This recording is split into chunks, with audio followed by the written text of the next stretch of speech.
All right. Hey, shalom, Israel, Most High, Christ bless. I'm gonna touch on something real quick. I don't really got a title for it right now, but I want to touch on a couple of verses in Sirach 26, and then we're gonna jump to Ecclesiastes 9 and go through maybe half the chapter, and then we'll come back, Lord's will, and finish it up. All right. Actually, let me start. I think I want to start in Proverbs 31. One sec. Now let's start in 26. Read Sirach chapter 26 and verse 1. So, sisters, if y'all have not read Sirach, Ecclesiastes, the 26th chapter, it's a in my mind, it's a parallel for the most part to Proverbs, the 31st chapter. It's more like I would say an addition to, or an add-on, or an addendum to Proverbs 31, and how you build your character, and how you build your faith, and how you build yourself as an Israelite woman. Sirach, the 26th chapter, it's one of my favorites when it comes to the women. So let's start there. Sirach chapter 26, verse 1. The book of Sirach, chapter 26, verse 1. His mic louder than mine. Go ahead. Blessed is the man that hath a virtuous wife. So God said, blessed is the man that hath a virtuous wife. Matter of fact, read chapter 25, verse 26. Sirach, chapter 25, verse 26.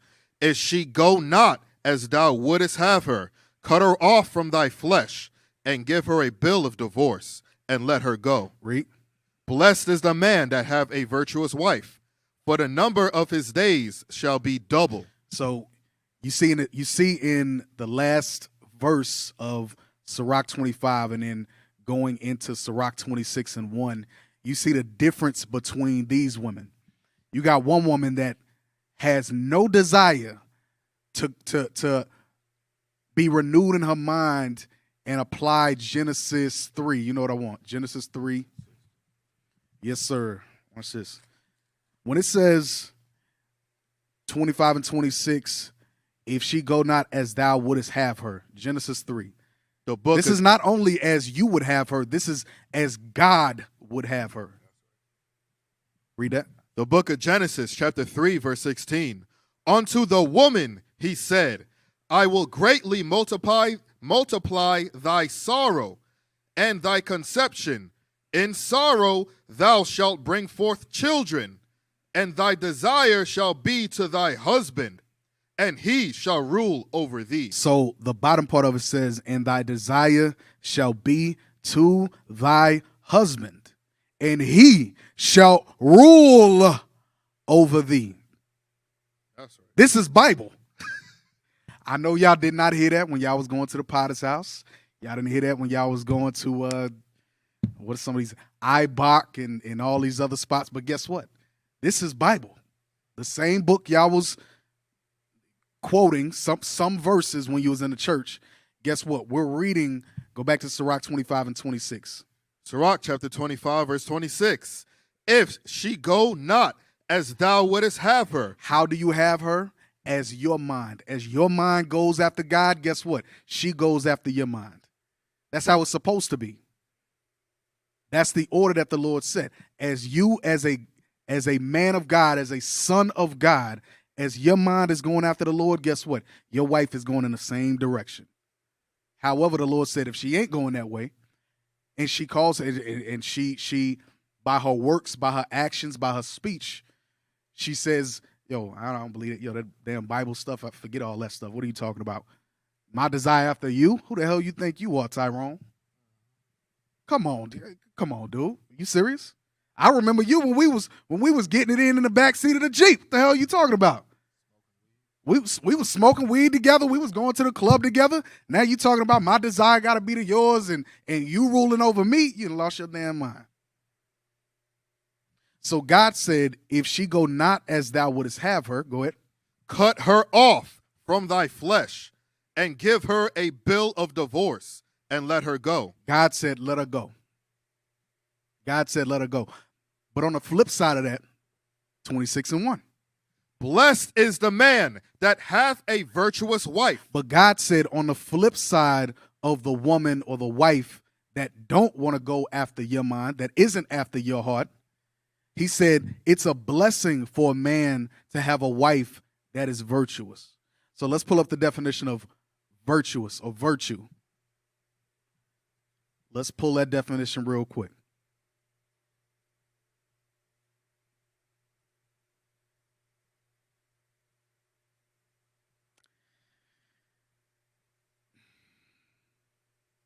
Virtuous. Let's read it one more time. 26:1. Blessed is the man that hath a virtuous wife. God said, blessed is the man that hath a virtuous wife. It says, it's a definition of virtue. Let's blow it up a little bit.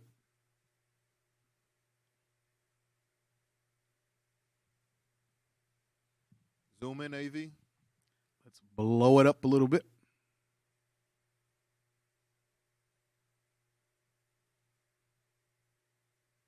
Okay. We can't blow it up. It said, this is the definition of virtue. Conformity to a standard of right or morality. I don't like these. I found one that I would like. Go to just google.com. And then you're going to type in virtue, not virtuous, virtue. Because there was a point in there, in that definition that I gravitated to. Let's read Sirach 26:1 again. The book of Sirach, chapter 26 and verse 1. Blessed is the man that hath a virtuous wife. God said it's a blessing for the Israelite man to have a virtuous wife. Why? Because based on, y'all see it on YouTube, the brother Kevin Samuels, he has and we hear it on Clubhouse too. You hear how ungodly the black woman is. We hear it almost every night. You hear it on these different interviews every day, how ungodly and unvirtuous the black woman is in these last days. A product of America. Pull up this. Can we see the definition? All right, this is the definition of virtue. Read that. Virtue, behavior showing high moral standards. So God said a virtuous wife has high moral standards. Her behavior models a high level of morality. She has a standard. It says goodness, righteous morality. Scroll down. A quality considered morally good or desirable in a person. A good or useful quality of a thing. So watch this. Read Sirach 26:1. That's the definition I like. Go back to the definition.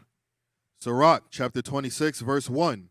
Blessed is the man that hath a virtuous wife. So God said, blessed is the man that hath a virtuous wife. Meaning, blessed is the man that has a wife that is useful to him in this truth.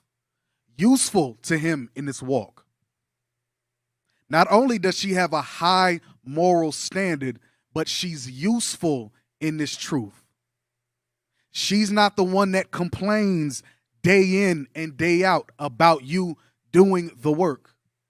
She's not the one complaining day in and day out about things that are well within her power to handle, that God put in her spirit to do.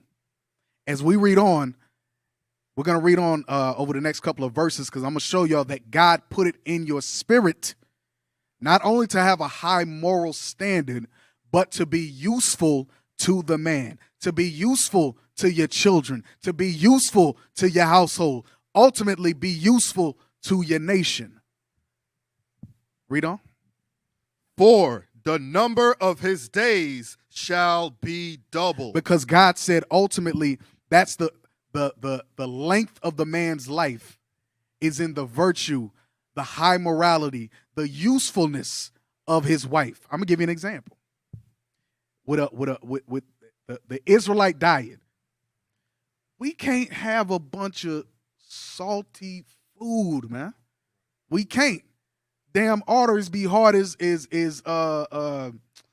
what's the thing? The garden hoses. Jokers be stiff as hell. All that damn salt in the food. As a virtuous wife, because you understand I need to be useful to my husband because he needs to be at his peak mental capacity to not only deal with captivity, deal with the work in the body, deal with the issues that come along with rebuilding a nation. He needs to be at top physical condition. A part of being in top physical condition is his diet. Who has control over that man's diet? Guess what? The wife. In order for her to be a virtuous wife and be useful to her husband, pull the definition back up. And for her to be useful to her husband, guess what? She needs to be able to have the wherewithal and the high moral standard to say, you know what? Let me make sure I'm fueling this son of God with the best food. Let me throw a salad in there once a week. Does it always have to be chicken nuggets? Does it always have to be mac and cheese? No. It can be a salad or two. Now I know the sister, I got a connection. Sisters are saying, yeah, but he don't like salad. Or, well, you know, when I cook something, he only like the unhealthy stuff. Well, guess what, sister? It's within your power, because sisters don't realize how much power they got. It's within your power and your God-given ability to move that man to make better eating decisions. Maybe he don't like it because you don't know how to season worth nothing, because you got to throw Lowry's in every damn thing. That could be something, right? I don't know, and I'm just talking, but I feel like that could be the case. How about you learn how to use the herbs and spices from the earth? Sirach 20, what is it? Medicines from the earth, 38. Watch this. Sirach 38. Verse 4. The book of Sirach, chapter 38 and verse 4. The Lord had created medicines out of the earth. So God said he created medicines out of the earth. Hold that. Let me see if this is what I want. 1 sec. 104. Read that again. What you got? Sirach, chapter 38, verse 4. The Lord had created medicines out of the earth. Watch this. Psalms 104, verse 14. I'm going to show y'all something real quick. Psalms chapter 104, verse 14. Because y'all think I'm just talking SH just to be talking it. But we got to go through the scriptures. Go ahead. The book of Psalms, chapter 104, verse 14. He causeth the grass to grow for the cattle. So God gave the grass of the field to the cattle, right? Go ahead.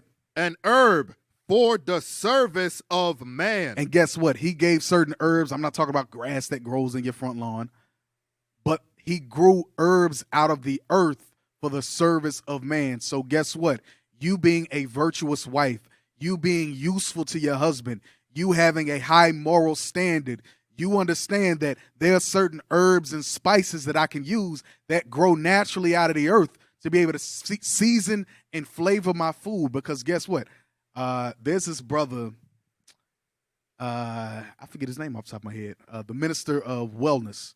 And he has this acronym called, he calls them G-bombs, which should be the foundation. I don't like the term diet necessarily because the connotation is it's for a period of time as opposed to an eating lifestyle or an eating, your eating habit or your lifestyle of eating.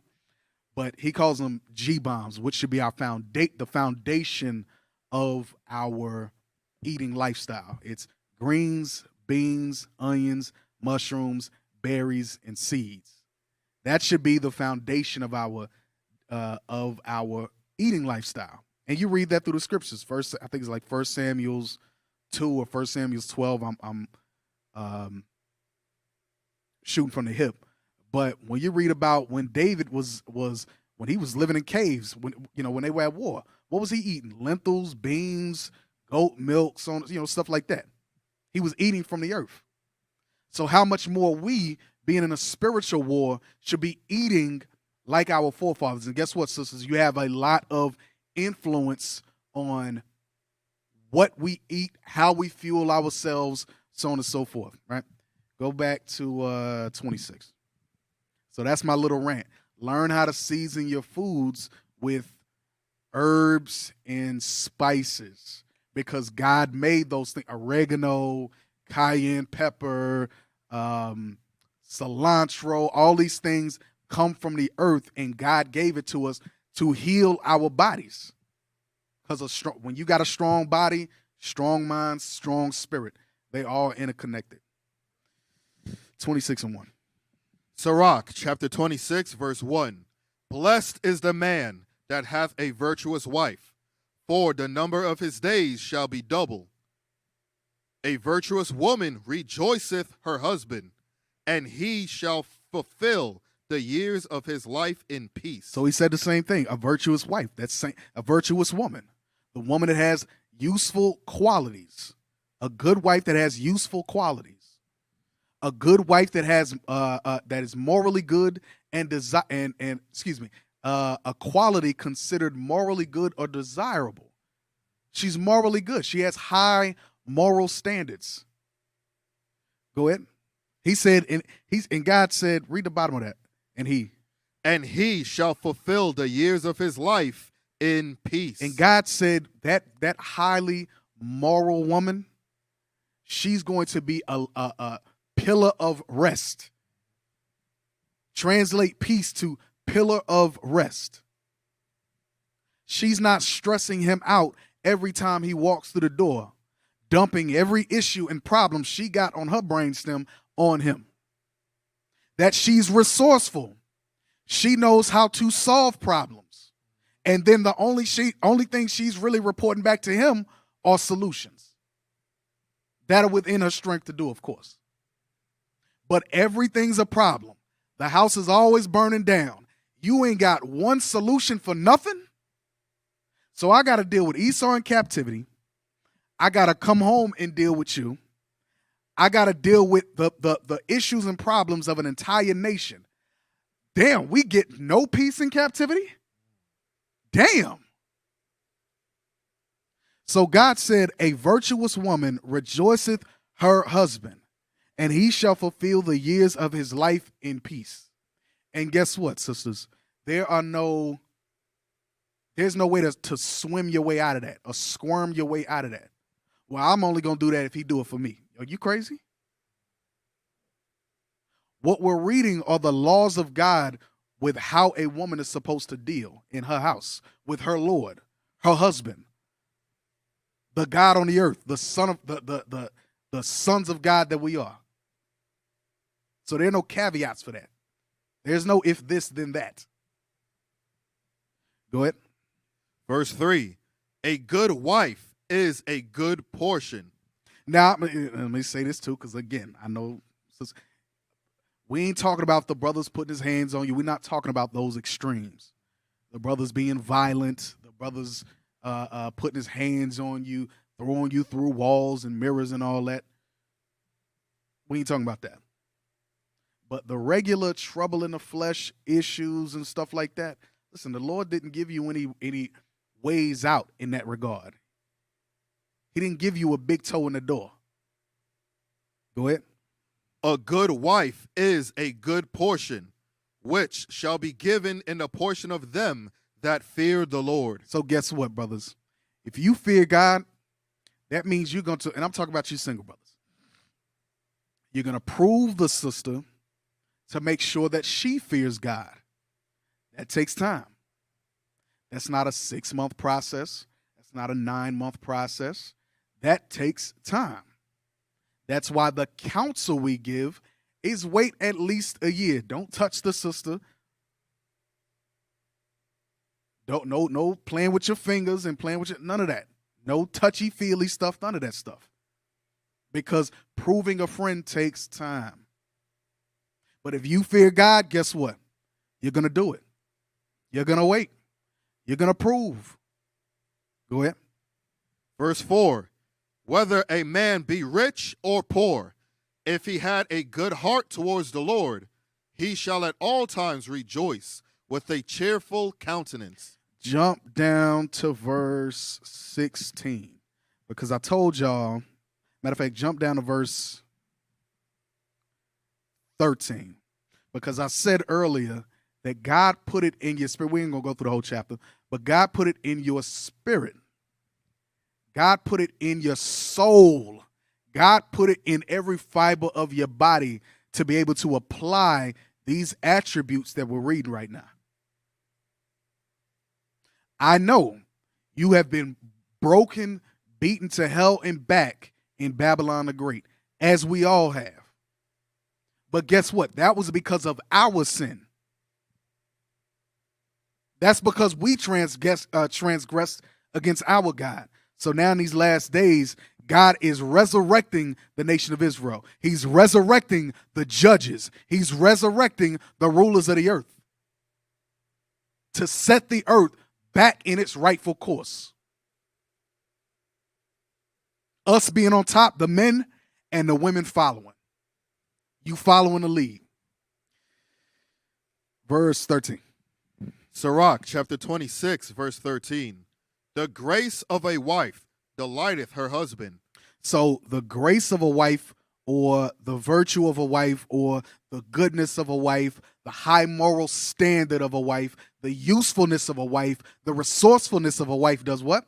Delighteth her husband. Is a delight to her husband. Anything opposite of that, and you're not a delight. Matter of fact, look up the antonym, which is the opposite of delight. Look up delight antonyms.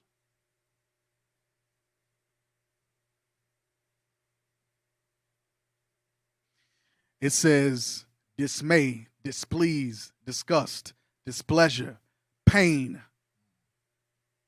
Guess what, sisters? If you're not displaying the attributes of a high morally standard, I don't even know if I said that right, highly moral standard wife, we're going to leave it at that. Then guess what? You are a displeasure, disgust, and a pain to deal with to the Israelite man. That's why for you in this captivity, because we got more than enough to deal with in the world, when we come home, we want, read this again. The grace of a wife. That's all we want. We want to deal with the grace of our wives. Look up grace. We want to deal with the grace of our wives.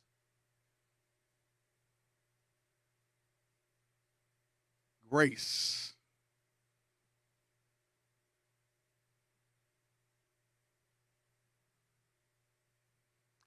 Pull it down.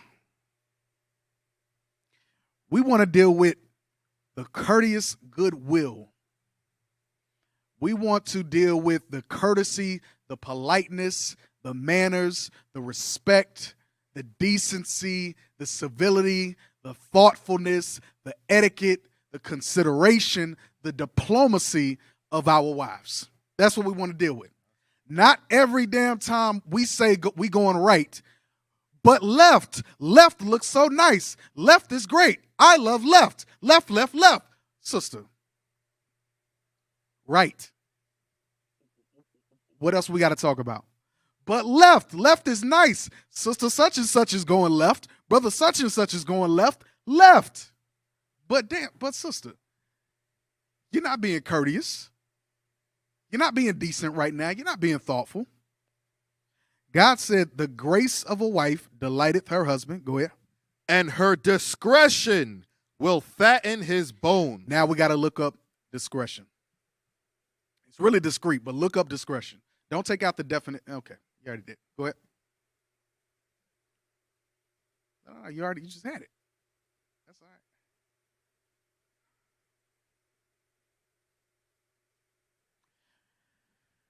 Discretion. Read that first one. Discretion, the quality of behaving or speaking in such a way as to avoid causing offense or revealing private information. So discretion is the quality of behaving or speaking in such a way as to avoid causing offense, as to avoid causing arguments, fights, any railings, any backbiting, any of that. God said, read the bottom part of it. It says, in her. And her discretion. Her discretion, or the quality, her behavior and her speech, where she's moving and speaking in such a way that she wants to avoid causing offense. It says what? Will fatten his bones. Will fatten a man's bones. Will fatten a man's bones. Scroll down. Let me see if it's any more than that.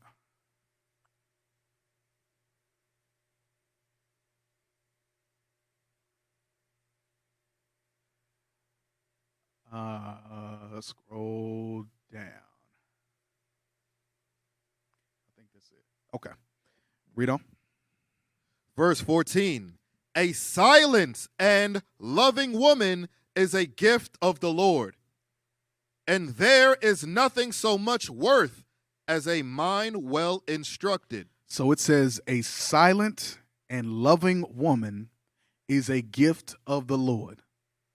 Sisters, there is no man, well, outside of a simp, there is no upright godly man that wants to hear a woman complain about everything she can think of off the top of her head. Because and sisters know how to complain. Lord have mercy. If you're poor, broke, and ain't got $1 in the bank, I'm poor, I'm broke, I ain't got no money. Lord, what we gonna do? What you gonna do? We need money. We need diapers. We need this. We need that. We need okay, cool. Then the brother comes up. He get an extra $1,000, $2,000. He get a little job where he get an extra $5. You know, he go from to $15 an hour to $20 an hour. Brother get a little bump in pay. All praise to the Most High. Here the sister come. Brother they went from the 1-bedroom to the 2-bedroom because they was cramped in the apartment. They got a second little cash car. It's a little clunker, but guess what? They get from point A to point B because they've been needing to get from point A to point B. And they was tired of sharing the car. Okay, cool. Here she come. This car, I don't like this car. It smell. But sister, you said we needed a second car. I got a second car. It's got 4 wheels and an engine. And it goes forwards and backwards. Yeah, but it smell. Okay, sister. All right. Okay. This apartment is too small. Sister, we was just in a 1-bedroom. What the hell are you talking about? Yeah, but you see I bought all this furniture. Now I need more space to put all my furniture in. So, that's something to complain. You serious? So we went from the 1-bedroom. It was a little hole in the wall, but we made it work. You complained about that. I skilled up, put certain things in place. All praise to the Most High. You know, the Most High sent this connect my way, so I was able to do this and maneuver here and whatever the case is. And the Lord leveled me up. All praise to the Most High in captivity. Now, what we had before wasn't no good. What we got now, you was cool for the first 30 days. Then after that, it's just not enough. Damn, man, you mean to tell me that you cannot be satisfied in captivity at all? We got a whole kingdom. We have a planet Earth that we fighting for, and you talking about this extra 300 square feet of an apartment. Not even a house. An extra 300 square feet of an apartment. That's a hell of a way to live when you already in hell. So God said, read that verse again. A silent and loving woman is a gift of the Lord. Is it saying that you and your husband will never have, he don't want you to have a conversation with, well, something, whatever. Is it saying you'll never, talk about how the day was and whatever the case is? Of course not. Does it mean that you're walking around with duct tape over your mouth and you should never say nothing outside of what do you want to eat? When are we having sex? No. For the most, that's 80. It's a good 80-20 split. But guess what? That a part of that silence is you using discretion in your speech to know, you know what? Let me just be grateful to the Lord for what this man has done up to this point. Let me just give all praise to the Most High that I got a husband and I got breath in my body and we both healthy and we got healthy children. Not what you ain't got. There's a verse, Sirach, I think it's either 12 or it says, when you poor, you don't think about riches. When you're rich, 11:25. That brother been meditating on that one once or twice. Yep. The book of Sirach, chapter 11, verse 25. In the day of prosperity, there is a forgetfulness of affliction. So God said, in your prosperity, when you get an extra $1 or $2, you forget the little, you go to your little 2-bedroom, little 1,000 square foot apartment. You just came out of the 1-bedroom, 500 square foot. All of a sudden, that's prosperity to you. Then you forget about the little rat in the hole that you just came out of, right? Go ahead. And in the day of affliction, there is no more remembrance of prosperity. But then when you get the Most High allows your worldly things to be taken, whether it be a fire, whether it be a theft, whether it be that second little hoopty car got into an accident, now you're right back to square one. All of a sudden, you forget what the Most High did for you in the first place. This is a spirit that can never be satisfied. So you will end up dying here looking for a second car because you want tinted windows. Because you don't like the way it smells. Am I saying don't go after nice things? Am I saying go for the crappiest car in the back of the lot that you can? Obviously not. Don't be slow. But what I am saying is, if it's do it what's within your strength and give thanks to the Most High that He allows you to have the ability to get certain things in this captivity that are within your strength. If you want some more, you get your behind up and go get a bachelor's degree. Go get you a little $60,000 job. But a complaint in a second. Go back to read verse 14. Sirach, chapter 26, verse 14. A silent and loving woman is a gift of the Lord, and there is nothing so much worth as a mind well instructed. It said there's nothing better than a mind well instructed. Instructed how? I'm looking for something real quick. Hold on. It says being instructed. Get Romans 2:18. A mind well instructed. Instructed by who? Instructed by Steve Harvey? Instructed by, give me some of these other cats. I think he's probably the most popular one. Steve Harvey, hell, all your pastors. Is that who y'all are to be instructed by? Romans 2:18. The book of Romans, chapter 2, verse 18. And knowest his will, and approvest the things that are more excellent, being instructed out of the law. So a virtuous wife, a good wife, a highly moral wife is going to be instructed out of the laws of God. That's what a virtuous wife is. A good wife. She's instructed. Her mind is instructed by the laws of God. In her mind being instructed by the laws of God, guess what? The scriptures that we read, Sirach 38, Psalms 104, about seasoning your food, you won't be offended by that. You ain't going to be offended by me saying you can't cook, you don't know how to season your damn food. A mind that's well instructed says, okay, the Lord made herbs and medicines out of the earth. Let me find out, without having to go back and get your doctorate degree. Ain't nobody asked you to go back to college and get a biology degree to figure it out. You got a friggin' computer in your pocket. How about, here's a thought. You get off of TikTok for 15 minutes and you can use that 15 minutes to Google a herbal recipe. Just a thought, sisters. Just a thought. Who am I? Who am I? I don't know. Read that. No, what was you at? You was reading Romans. Yeah, read 15. The book of Sirach, chapter 26, verse 15. And I'm talking about social media too, because Lord have mercy. Every thought in your brainstem does not have to go on Facebook. Brothers know, your husbands know when y'all throwing shots. He know when y'all talking crap. Everybody else that can read the crap know that you got something on your mind. Jump up to verse 6. Sirach, chapter 26, verse 6. We're getting ready to read about social media right here.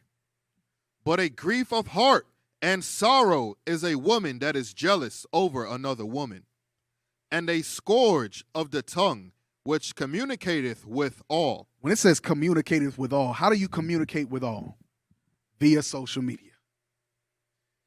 God said that's a shameless woman, and the scourge of her tongue, she communicates with all via social media. That is the polar opposite of a virtuous wife, a good wife, a highly moral wife. You are declaring to everybody that you have such a low standard. I don't know what goes on in your mind when you sisters be on Facebook posting everything that comes off top of your head, but you're literally displaying to your circle, whether you got 100 friends, 1,000, 1,000,000, whatever. You are declaring to them the low level of standard that you have, not only for yourself, but for your husband, for your children if you got them. That's what you're communicating to all. Believe it or not. That's why it says the scourge of the tongue communicates with all. Jump down to verse. That's why God said a silent and a loving woman is a gift to the Lord, a gift of the Lord. Jump down to verse. What verse was that? Yeah, 15. Sirach, chapter 26, verse 15. A shamefaced and faithful woman is a double grace. It says a shamefaced and faithful woman is a double grace. Read. And her continent mind cannot be valued. I want you to look up two words: shamefaced and continent. Shamefaced and continent. We're gonna look through the dictionary, and this is, so, brothers and sisters, when y'all are reading, y'all absolutely should have a dictionary up. Have your phone or your computer or your iPad or whatever close, so that you could be looking up these words as whenever you're reading, whenever you study on your own or your personal study time. Don't just read and be like, okay, I got to have a continent mind. You don't know what the hell that means. Go ahead, read that. Shamefaced, showing modesty. God said a shamefaced woman shows modesty. Go ahead. Showing shame or shame. Scroll down. Go to synonyms. That's antonyms. Okay, synonyms: ashamed, guilty, shamed. Is that it? Okay, there we go. All right, read that, and then we'll read some of these synonyms. The definition of modest: unassuming or moderate in the estimation of one's abilities or achievements. So some of the synonyms are humble. Where you see quiet, quiet, shamefaced, fearful, meek, media shy, bashful, reserved, mild. So she's not all in her husband's face, talking reckless. She's bashful, she's unassuming, she's humble, she's meek, blushing. Apologetic, meaning she doesn't feel like she needs to be right all the time. She can apologize once or twice. Read that. A shamefaced. Now go to continent. Yeah, no, yeah, the verse. Sirach 26, verse 15. A shamed-faced and faithful woman is a double grace, and her continent mind cannot be valued. And her continent mind cannot be valued. Her ability to exercise self-restraint, self-control. It says especially sexually. Guess what? A woman that has self-control and self-restraint of her speech. Keep in mind how much we've talked about being shamefaced, your speech, the way you communicate, you being a silent woman. We talked about a virtuous woman. We talked about a woman that that's a scourge of the tongue. Verse 8 talks about, we didn't read it, but verse 8 talks about a gatter abroad. Notice how a lot of what we've read is going into how a woman deals in her speech.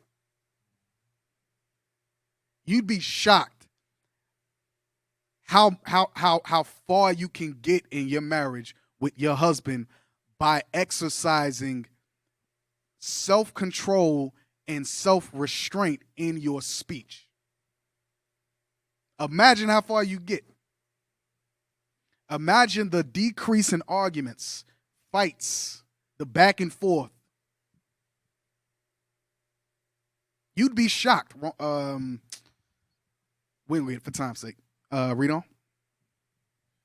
Verse 16. Okay, so now here's the point. Here's the point that I was getting to earlier when I said that it's in your spirit to be able to manage everything that comes your way. And I'm talking about everything from personal business to school, to academics, to children, to dealing with the husband, to dealing with budgets, family. I think I said education. I said academics. That's in your spirit to do. Verse 16. Verse 16. As the sun when it ariseth in the high heaven, so is the beauty of a good wife in the ordering of her house. God said it's a beautiful thing when a wife is able to order the house. She's able to manage the house. She's able to make sure things stay in order. I'm going to give you an example. Making excuses for keeping certain things neat and organized in the home. I'll give you an example. Do you necessarily need 100-pack of anything, rubber bands? But then you're like, damn, there's rubber bands all over the place. Well, you bought 200 of them. Then they was in the lowest drawer for your 2-year-old to get. Now they scattered all over the place. Now you're mad because your 2-year-old scattered them all over the place. Okay, all right, cool. How about when it comes to clothes? Damn, I have nowhere to put all these clothes for the kids. Well, sister, you haven't thrown any clothes away in the last 5 years. How about you purge some of these things? But this is what she took pictures in when she was 6 months. But then your ass is sitting up complaining about not having no room, but it's within your power to manage it and order it. Throw it away. Because it's crap where moth and rust doth corrupt. The house burned down tomorrow, then what? So I understand you sisters, but y'all want memories and y'all want this, all this. Okay, cool, but damn, it gets to a point where you got to be able to say, you know what? I don't want the house to continue to look like crap. Maybe the children's bookshelf doesn't have to look like a junkyard. Maybe if I put maybe if I buy some shelves and put some stuff on the shelves, put it high enough to where the kids can't get it, maybe that would help alleviate certain pressures of cleaning. Because there's on YouTube, there's a lady, there's a couple of them, but they have these videos where they show you how to, you can go to like different craft stores and stuff like that. Like you can organize on a budget basically. It's like budget organizing. And so, whether you have kids or not or whatever, they show you where you can hang. That's why I brought up the example of the bookshelf, because you can buy literally just the shelf, because I got one in my office where it's just a shelf, and then you can buy 2 bookends, and they cheap. They ain't but $2. Bookends on each side, so the books are not falling left and right. So guess what? You got the books high enough to where they're not in the kids' line of sight, and just that much more, you're able to keep the room looking like something. Like it's little things like that. Now, obviously, if you got 9 kids or something like that, obviously, am I saying it's a perfect formula? Trust me, I understand. I got 4. I'm speaking in general. I'm speaking generally. However, whatever your complaint is, stop damn complaining. Find a solution. Sirach 26:16. Let's read it one more time. As the sun, when it ariseth in the high heaven, so is the beauty of a good wife in the ordering of her house. The beauty of a good wife in the ordering, the maintaining, the structuring of her house. The ordering, maintaining, and structuring of her house is a God-given gift. And he put it inside of the Israelite woman. He put it inside of the Black, Hispanic, and Native American woman. It is up to you to activate that spirit and say, you know what? Let me stop making dumb excuses and get it done. As opposed to trying to figure out how not to do it and waiting day after day after day. I'll do it next week. I'll do it next month. I'll do it next year. 10 years later, rooms still look like crap. How about, let me think of every excuse. Let me think of every reason to get $50 to see how I can better organize this part of the house. What kind of trap can I set to make sure, or not trap, but what can I buy to make sure that things stay neat, things stay tidy? There's books for it. I just bought one. There's YouTube videos. You can go to YouTube University and learn this stuff for free. But you make every excuse in a friggin' book to be sloppy as hell. And I gotta say it like that because I can't say it nice. You had something? Sound like you over here in the spirit. Go to Proverbs 31. I was saying I use Pinterest. I'll be going on Pinterest. That's what social media should be used for. Exactly. It should be used for a woman professing that modesty, that virtuous wife. Mm-hmm. They should be using that on social media, like the TikTok and things. Like I was just telling my wife the other day, I want her to make a TikTok so she could show how she packs my lunches, because I like how she packs my lunches. So I'm like, put that thing on TikTok, because I saw Esau do it and somebody was posting, and I was like, I get better bags, than that. So, all praises. All praises, man.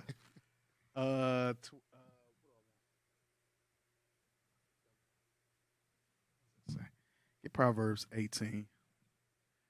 No, let me get 31. I'm gonna end on 18. Go to Proverbs 31 and verse 27. It's a precept for what we're reading in Sirach 26 about ordering your house. The book of Proverbs, chapter 31, verse 27. She looketh well to the ways of her household. So God says a virtuous woman looks well to the ways of her household. She looks well to the ways of her household. She's looking and examining, what can we make better? How can we be more organized? How can we be more structured? Maybe the winter clothes, I don't necessarily have to have every single piece of clothing that I've ever worn in the last 15 years in the closet because there's no more space. And now it's falling all over the floor. Now it's just in bundles on top of the shelf in the closet. and it looks like crap. Maybe I don't need the 15-year-old pair of shoes because now it's all over the walkway, and now I ain't got nowhere to walk. I'm damn near about to break my ankle slipping over your shoes.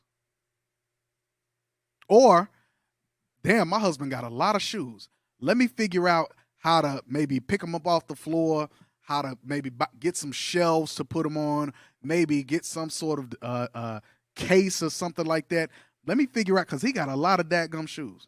You know, he got a lot of dadgum clothes too.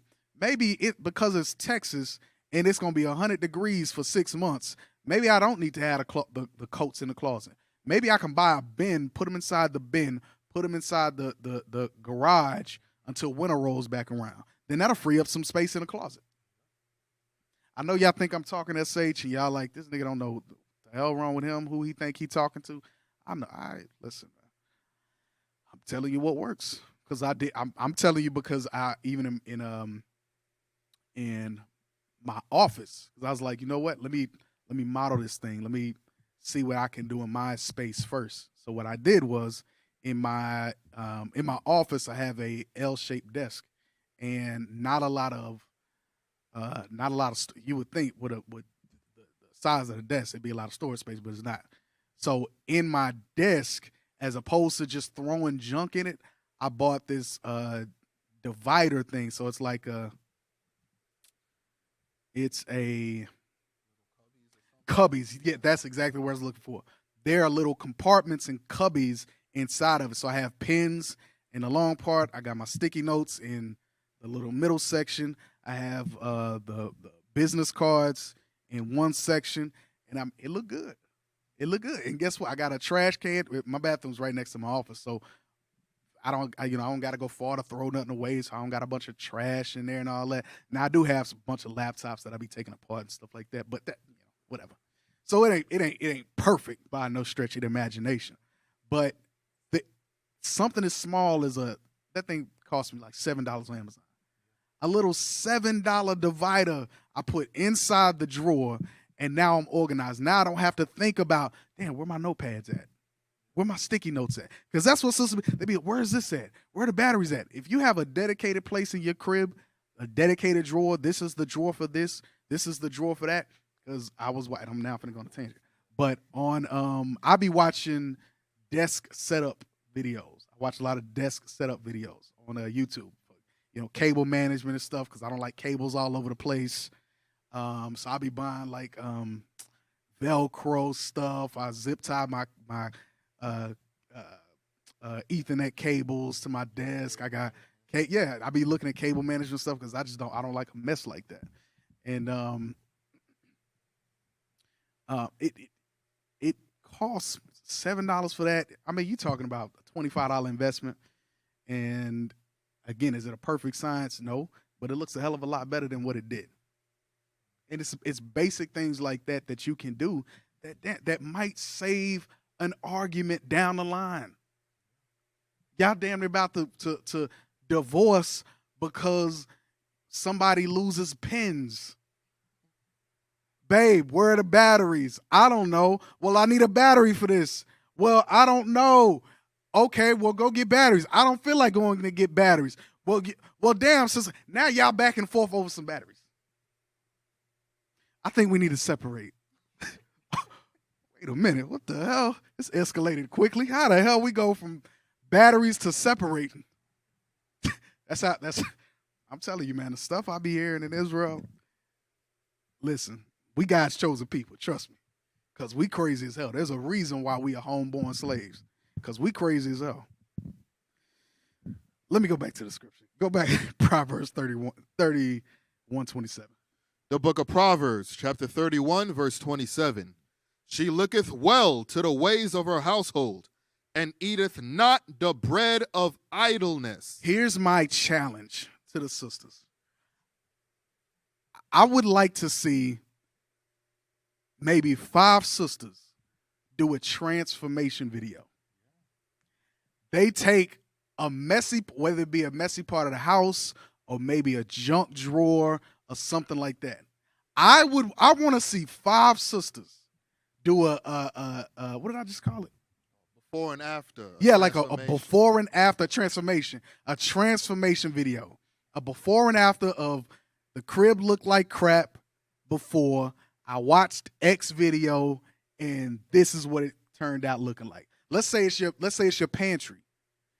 You watch some videos on how to organize a pantry or your refrigerator. Yo, the refrigerator looks like crap. You go on YouTube, you search up how to organize the refrigerator, post a before and after. 5 sisters, that's it. Let me see who in the spirit. 5 sisters. If it's bound on earth, it's bound in heaven. 5 sisters. We're going to see, man. We're going to see. 31. You ready 31? It's 9:30. Last verse. 18:22. Or 18. 18:20. Yeah, 18:22. Last verse. The book of Proverbs, chapter 18, verse 22. Whoso findeth a wife findeth a good thing, and obtaineth favor of the Lord. If you have a wife that applies these scriptures, guess what? It says, read it again. Whoso findeth a wife findeth a good thing. You have found a good thing. And what? And you know why it's a good thing? One reason why it's a good thing is because it's so rare. It's so valuable. It's invaluable. That's what we read in Sirach 26. Her value is above gold when you got a good wife. You got good health. You have a good spirit. You have an organized home, a clean home. Damn, that's invaluable. So it said, read it again. Whoso findeth a wife findeth a good thing, and obtaineth favor of the Lord. Guess what? You've obtained favor from God. You men that have a wife that applies this, am I saying it's going to be a perfect? Of course not. The scripture says there shall be trouble in the flesh. So guess what? It's a process for all of us. But guess what? Hell, if you got half of this, you're doing good. You're on the right track. You're on the right track. So all praise to the Most High. I'm going to shut it down on this. It's almost 9:30. I pray y'all were able to glean something from the class.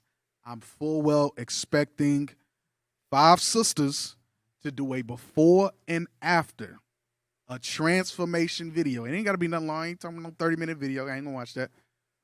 If it's 2 minutes, 60 seconds, something of a before and after to prove and to show that it is possible to apply the scriptures that we just read in Sirach 26 and Proverbs 31.